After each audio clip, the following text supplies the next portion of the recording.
Collective Cast number 5, 7 Habits, Quadrant 2. You're tuned to the Collective Cast. Agents of the Collective strive to fight, adapt, and grow. Whether facing the evils of the world or those within ourselves, we support one another and leave nobody behind. And now, here's your host of the Collective Cast, the Cryptic Chameleon. Hello, everybody.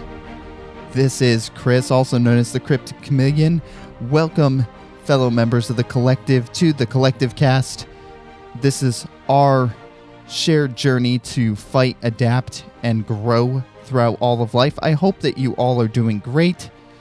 It's good to be back. I just actually finished rewatching The Neverending Story, the 30th anniversary edition, and it was very, very awesome to watch that again. Really brought up some things in my heart, and I enjoyed it. What does that have to do with our topic today? Well, absolutely nothing. Today we're going to continue to talk about the 7 habits of highly effective people, and specifically, we're going to be discussing the third habit, which is first things first. First things first. Well, and it's important to point out that you do need the previous 2 habits we've discussed in the previous 2 episodes in order to incorporate this third habit. And I know I'm still struggling with the previous 2. I have, been a little bit more proactive, but I can't say that I'm quote unquote there yet. And I have written down a bunch of traits that I want to work on for myself in terms of character traits, in terms of principles that I want to develop in my life. And I have an initial draft of my mission statement, actually a second draft. So it's not perfect, but so far I have at least started to be proactive. I've started to look at what I want the future to be. What specifically was that habit called? Oh no, I can't remember. What is the habit? Begin with the end in mind. There we go. So now that I have the end in mind, I have to put first things first. And what does that mean? Well, first off, before we get started, a couple questions for you to think about, and these came from the book, to reflect on. And the first is, what is one thing you could do on a regular basis to make a positive difference in your personal life? So what's something you could do on a regular basis to make a positive difference in your personal life? And what one thing in your professional life would also have a positive difference? So what is something you could do in your professional life to have a positive difference if you did it every day? Now take a moment and write those down. Go ahead and pause the podcast if you need to. Please actually do it. So now that you've done that, I hope, and if you haven't, it's okay. You could always go back and do it after the fact. One thing to consider is, so how often is it that we know something's good for us and we never seem to have the time to do it? Going back to our first habit of being proactive, life just seems to happen to us. It's not like we have control over our situations, right? Well, actually, according to the first habit, we do. And going back to the second habit, we talked about there being 2 levels of creation for everything. You have a mental creation and you have a physical creation. Habit 3 is the physical creation, or the second creation of habits 1 and 2. So habits 1 and 2 are supposed to help me and help all of us to develop what our path is, or not necessarily what the path is, but where we want to get. Where do we want to get in the end? What type of people do we want to be? What type of principles do we want to live our lives as or under? I'm not sure if either of those are correct, but that's fine. You get what I'm saying. So habit 3, first things first, is about putting those principles into action in our everyday lives. Now, the question is, how do we go about doing this? And the answer is what the book calls effective self-management. Now, I don't personally I have to say, I personally always have like kind of a cringy feeling around this, the concept of quote unquote self-management, because to me, being managed sometimes feels like it can be a negative thing. I've had managers in my life who say that they manage by exception, meaning it's only when you're not doing your job right that they really are going to bring something to your attention. And it's not to say that that's always true. Obviously, I've had managers give me positive feedback as well, but a lot of the world works around management where it's like, oh, well, yeah, you're doing something wrong. Here's a course correction. And that's really the extent of what you hear from those types of managers. But self-management's a little bit different. It's what allows us to achieve the things that we're laying out in the previous two steps.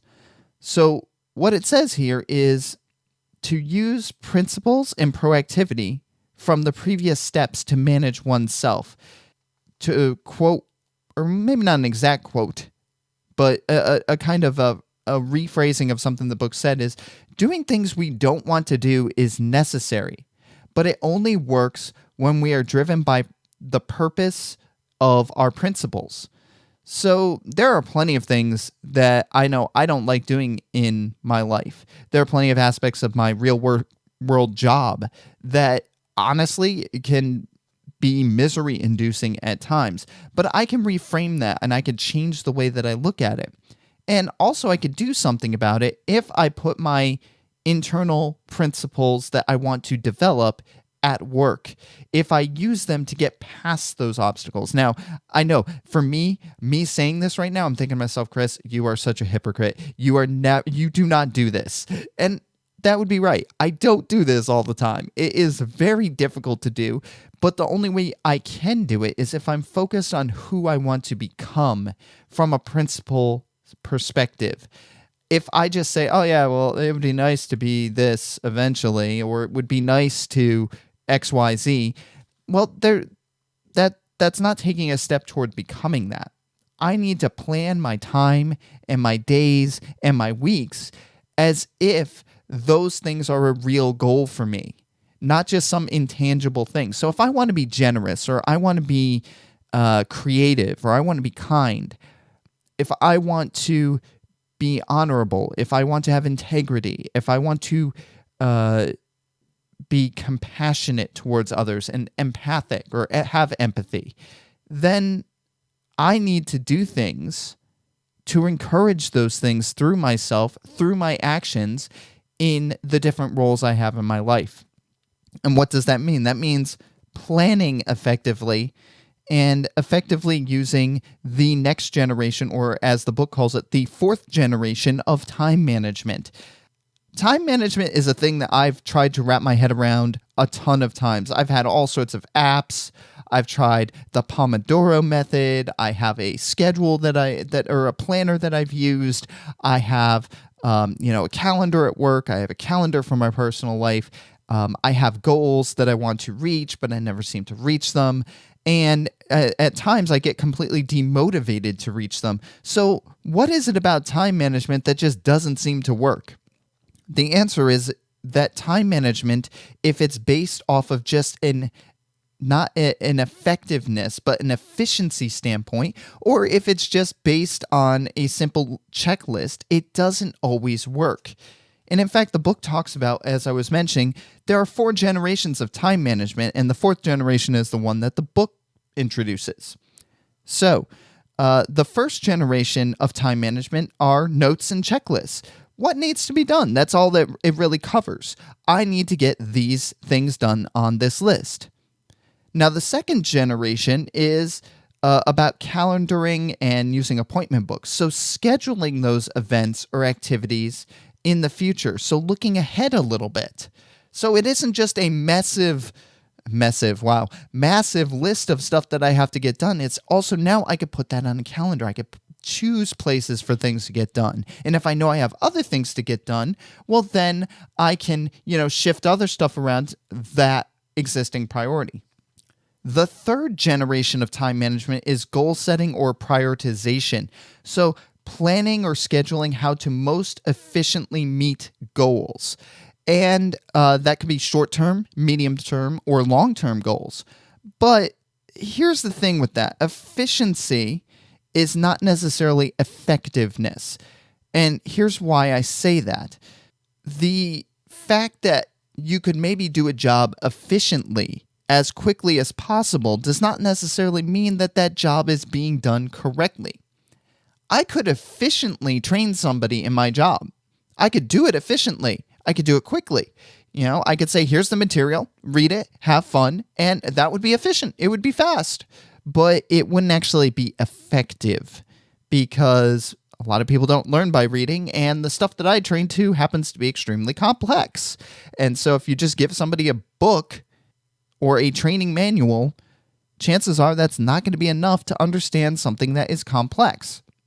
So what's the fourth generation of time management? What makes the way that the 7 Habits of Highly Effective People goes about this? What makes that so special? Well, the thing that makes it special is that it focuses on preserving relationships and accomplishing results aligned with principles. So instead of it being about, what's the most efficient way I can get things done? Well, efficiency could mean hurting people.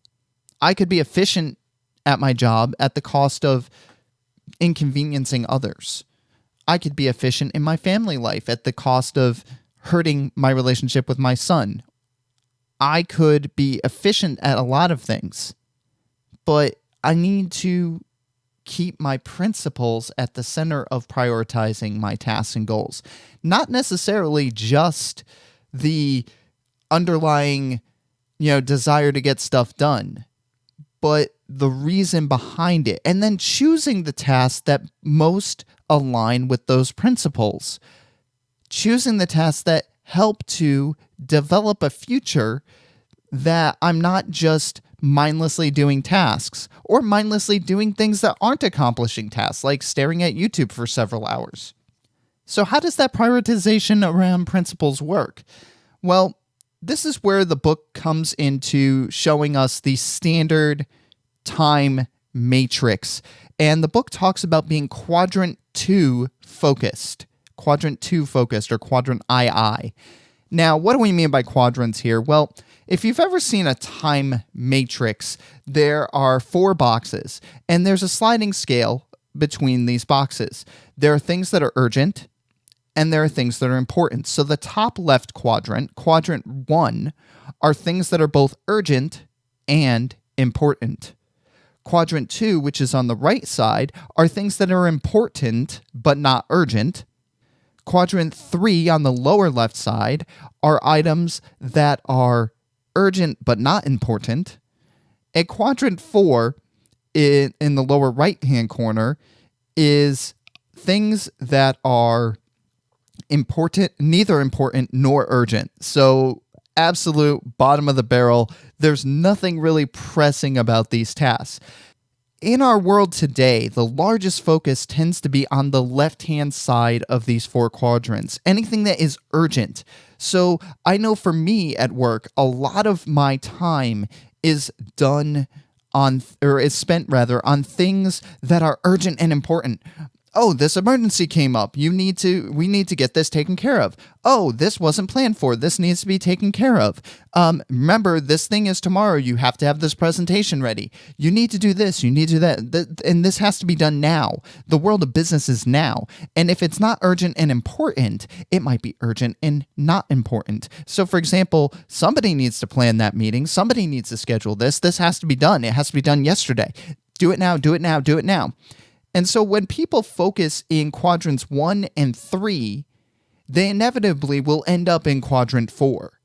Because when you stay in quadrants 1 and 3, like most of us do, like I know I do a lot of times, then you get this wonderful factor called burnout. Burnout is when there's so much time spent on getting things done and getting things done and getting things done and getting things done that there's no energy to plan for the future. There's no energy to think about the big picture. And so what do people do? Well, when people get burned out, they want to rest and relax, so they go to quadrant 4. and they watch YouTube videos and they distract themselves. I know I am a big person with distracting myself from stuff I really don't feel like doing at times. And so the world tends to focus in quadrants 1 and 3, and then when burnout gets hit, they head to quadrant 4. If they live in quadrant 4, they don't get anything done, which means they usually lose their jobs. So, what quadrant are we missing here? We're missing quadrant 2. Quadrant 2 are the items that are important but not urgent.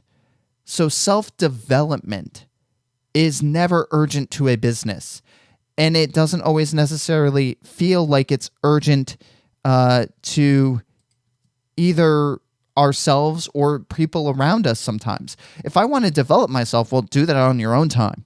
That is something that, I need to take responsibility for, and it's not that important. Well, but it is important. It's just not urgent. What about planning for the year? What about planning for how could we be more effective, not efficient, but effective in what I'm doing at work? How could I maybe schedule training better? How could I help to make our customer management system better? How can I get the insights I need from other people to assist in doing those things? Well, that's important, but it's not urgent. What about creating an awesome culture within a business? Or better yet, creating an awesome culture at home? What about taking the things I do, like this podcast or like my game streaming, things that I do for fun, yes, that aren't urgent at all. But what if I want to get better at them? What if I want to grow? Well, then I have to take time to force myself to do those things and to plan them. And what about my character growth? What about fixing those character defects? Well, that's important, but it's a long, arduous journey. It's not urgent. I mean, certain aspects might be urgent. There are certain behaviors that I had to stop in myself nearly immediately, and I was able to do that. But now, it's not urgent. I can't fix myself overnight. And the problem is, if I treat it like it's urgent, I'm going to bash my head against the wall because I'm not making the progress as quickly as I'd like to make it. So it's important, very important, but it's not urgent. So most of the time, when I have household tasks to do, when I have work tasks to do, it's in the urgent columns. And I don't make time for the important but not urgent. And that is what the book is getting at, that the majority of time should be spent instead in quadrant 2, where things are important but not urgent, because that is where life really happens. That is where I can become the person I want to become. That is where I can choose, based upon my principles, what I focus on. And how do I do this? How do I plan this? Well, I have to plan it based upon the roles that I have in my life and do it on a weekly basis according to the book. So, for an example, my roles, at least the ones that I wrote down, currently, I'm a husband. I am always going to be a father, so I'm never going to get that away from me. I have my training roles at work. I have my analyst type roles at work. I am a podcaster. I am a game streamer, and I have my own personal development to take care of as well. Okay? So those are the areas of my life that at the beginning of every week, I need to sit down and say, okay, if I am trying to live according to principles, what do I need to get done in these areas that will prevent stuff from becoming urgent? What can I do proactively to live out the principles I have for my life? Even if I just pick 3 things for each of those different roles to accomplish in a week, what do I need to do? And then at that point, I put those 3 items onto the schedule. And the nice thing is, okay, so let's say I have 5 roles. 5 roles times 3 different items per role is 15 things to get accomplished in 7 days. 15 things that some of them may take some time, but 15 things across a 7-day period. I think most of us, including myself, can get those onto a calendar and make them happen. But the key is making them happen. And then there's still plenty of room to deal with things that pop up. The biggest and most important thing behind Quadrant 2 or 4th generation planning is that it takes a very important fact into consideration. People are more important than things. People are more important than things. And why does this come across this way? Well, because if I am creating my priorities and my schedule based upon the principles I want to be living in my life, then I'm going to treat people better instead of just treating people as a tool to get a job done. The 4th generation of scheduling is different because, one, it's principle-centered. If I did what I needed to do in Habit 2, and I did some of the work in Habit 2, I can't say that it's perfect, then I know what principles I want to live my life by. So I'm taking the time to take those into consideration every week when I'm planning out the schedule. 2, it's conscience-directed, meaning I have to decide how it is aligned with those principles and does it feel right for me? Does it feel right that I am considering taking a shortcut in a certain area to get something done? Is that shortcut okay? Or is it something that's going to cause harm to others? 3, it defines my unique mission, values, and goals in my planning. If I want to build character in myself, then I have to build character by choosing what I'm doing in alignment with the character traits that I want. I need to set my goals according to my priorities. So if I want to do stuff for self-development, like reading the 7 Habits of Highly Effective People, I need to make time for that. If I'm listening to an audiobook that is helping me with self-development, I have to make time for that. And those are critical things. 4, it balances life by identifying roles. We all have different jobs in the different roles that we have. We all have different tasks that we have to do. And the problem is that, yes, all of these things are us. All of the roles that I have is part of myself. Well, actually, is it? Is it not? I'm not sure. But they're roles that I take on. They're things that I do. So if these are things that I do, that I need to do, it's good to break them down by role because then you can prioritize, or I can prioritize based upon those roles and make sure they all get handled. And lastly, it creates additional context by weekly doing the organization rather than day to day. Because if you're living in the day to day, you can only live in the urgent. What needs to get done today? What needs to get done this second? But if you set aside the time to plan out an entire week, not to the minute, not to the second, but to plan the things that are going to have the most significant and effective impact in your life, according to the principles and guidelines you want to live, then that's going to work, hopefully. It's going to be more effective at least. The last part of Quadrant 2 mentality is the idea of effective delegation.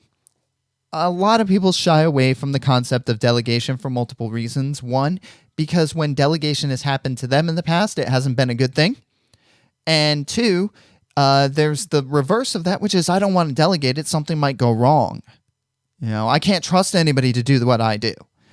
Delegation in an empowered way can be a huge benefit to everybody. But delegation in an empowered way is not gopher delegation. All right, I want you to go get this, do this, fetch that. That's not delegation. Delegation is, okay, I'm going to train you on how to do this aspect of my job. I'm going to tell you what the expectations are, and then I'm going to trust you with it. You're going to run with it, you're going to own it, and you're just going to give me an update as to how it went.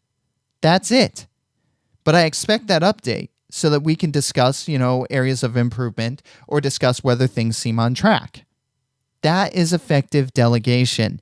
It's saying to a person, no, don't do this, do that, do this, do that, and I'm going to spell it out to the letter for you, but rather, here's the task to be accomplished. You can use whatever tools you have, use your intelligence.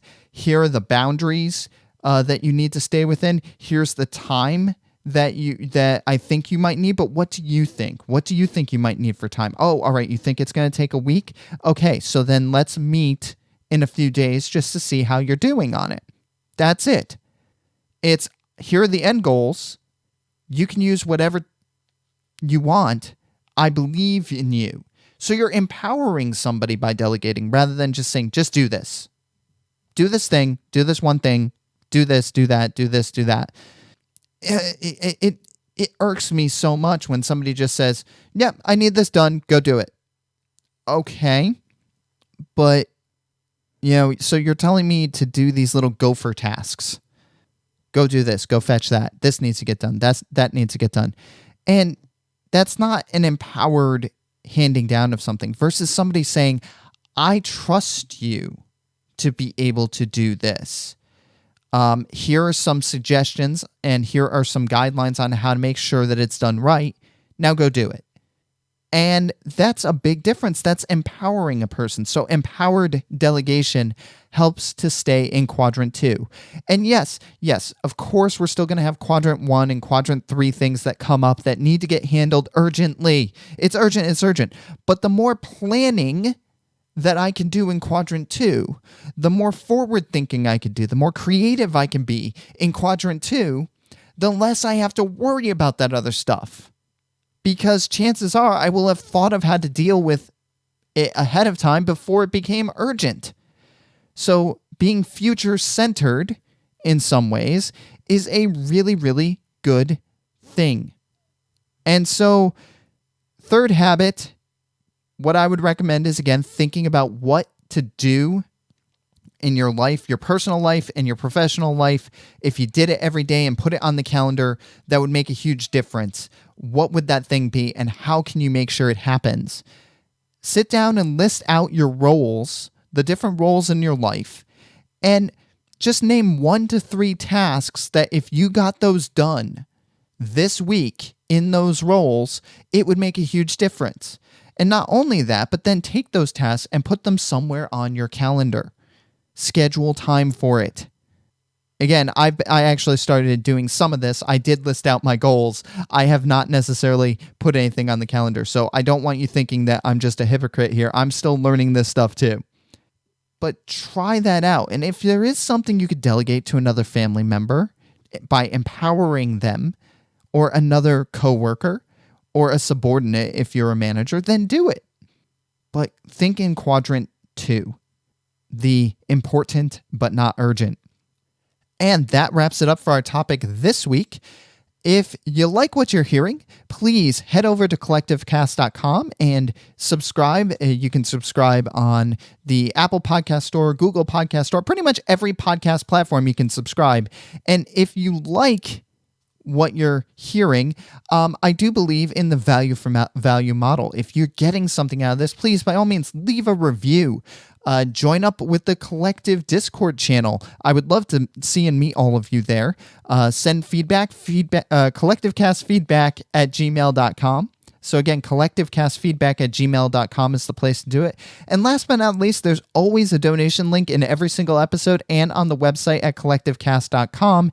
If you feel like I'm providing value to you and you want to provide a little something to do that, to help me with the hosting costs and to, pay for time and talent that I'm giving, then I definitely would appreciate it. If not, I'm still glad to have you as a listener.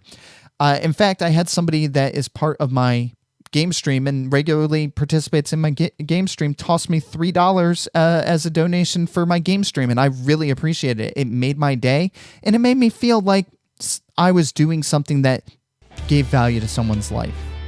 So with that, I do want to wrap up this episode of the Collective Cast. Thank you for being here. Thank you for being a member of the Collective as we journey together to fight, adapt, and grow. And until next time, I hope to see you in the near future. Take care and keep focused on your goals.